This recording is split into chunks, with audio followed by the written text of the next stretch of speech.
Hello guys, yan, mag-ano tayo. Sa araw ng birthday ko, napapayak ako dahil dito sa sibuyas. Maggayat tayo ng sibuyas. Okay, yung sibuyas guys.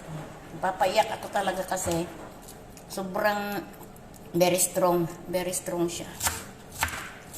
Birthday ko, ito yung regalo ko. Sibuyas. Pinapaiyak niya ako kasi malakas yung very strong siya. Napaiyakin ka talaga. Grabe. As in.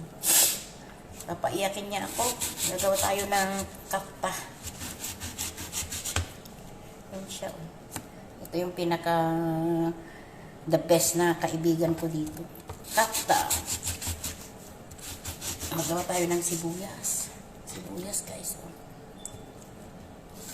Ayan, yan. Sibuyas.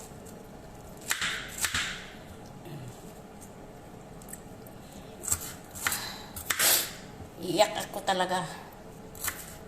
Naranasan nyo ba ito? Mag-ahiwa kayo ng sibuyas na iiyak kayo. Guys.